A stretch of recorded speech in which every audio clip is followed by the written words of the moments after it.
안녕하세요. 어부 말씀입니다. 오늘은 한계 있다 인정하고 반응하는 삶 살라라는 제목으로 말씀을 나누고자 합니다. 두 종류의 삶이 있습니다. 하나는 아멘하는 삶, 즉 낮아지는 삶이 있고요. 그래서 소승하고 소망 있는 삶이며, 그리고 또 다른 삶은 노멘하는 삶인 것입니다. 즉 교만함으로 무너지는 삶이라는 것입니다. 무슨 말입니까? 반응이 좋은 사람과 그렇지 못한 사람이 있다라는 것이지요. 열왕기서에서의 그러한 솔로몬, 여러분 보십시오. 모든 것 다 가진 자 아닙니까? 여러분 열왕기상 4장 이게 쭉 보시면 하루 식사 때 들어간 양이 엄청납니다. 무슨 말입니까? 물론 여러분 혼자 다 먹는 것 아닙니다.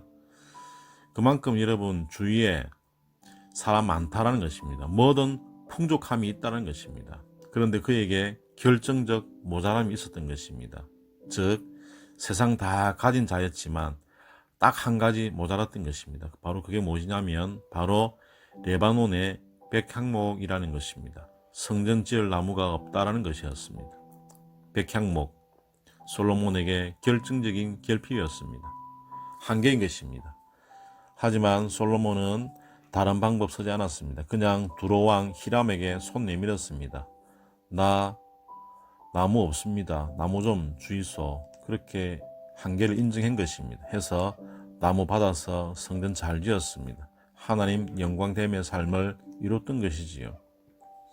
그의 반면에 보험수의 부자층은 보십시오. 그토록 지키기 어려운 율법, 인간으로는 전례 없이 다 지켰다라고 할 만큼 율법에 당당한 자였습니다. 하지만 주님께서 그에게 결정적인 한계 지적했습니다. 한데 지적받은 청년 어떻게 고백했습니까? 물론 기록되어 있지 않지만 뭐라고 하는지 모르겠네 하면서 떠나간 것입니다. 무슨 말입니까?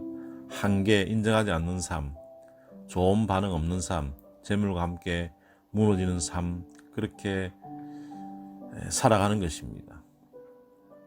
베드로, 여러분 왜 그의 삶 소망이 있는 줄 아십니까?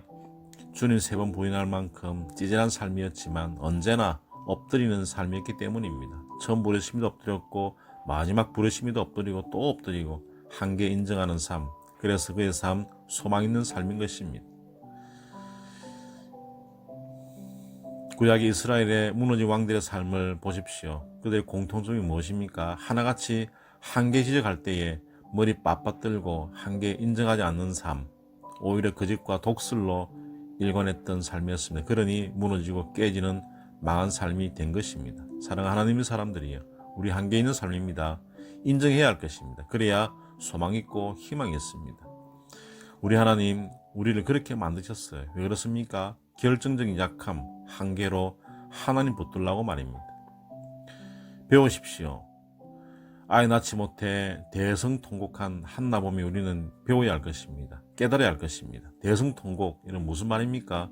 주위 모든 사람에게 나 아이 낳지 못하는 사람으로서 참으로 몹쓸 그러한 인간이요 라는 그러한 고백 아닙니까? 만방에 선포하는 낯 뜨거운 일과 진비 없는 일입니다. 하지만 그러니 은혜 있더라는 것입니다. 소망이 있더라는 겁니다. 잊지 마십시오. 고개 들면 영영 아이 낳지 못합니다. 희망 없는 삶이 되는 것입니다. 그러나 울고불고 무너지고 깨진 삶이라 통곡하고 주여 주여 하는 자에게 은혜 임한다는 사실 절대 놓치지 말아야 할 것입니다. 이런 메시지를 붙들어야 하십시다. 우리는 여러분 그렇게 하도록 지원받았습니다. 결정적인 것 없는 한계 있는 인생으로 지원받아서 울고불고 하도록 지원받았습니다. 잊지 마십시오. 그래야 엄마 젖주듯 하나님께서 우리에게 은혜 주신 것입니다. 아시겠습니까? 솔로몬처럼 나 다 가졌지만 나무 없어, 이렇게 고백해야 하는 것입니다. 그러면 나무 생기고요, 하나님 영광 되는 그런 성전 지을 수 있게 되는 것입니다.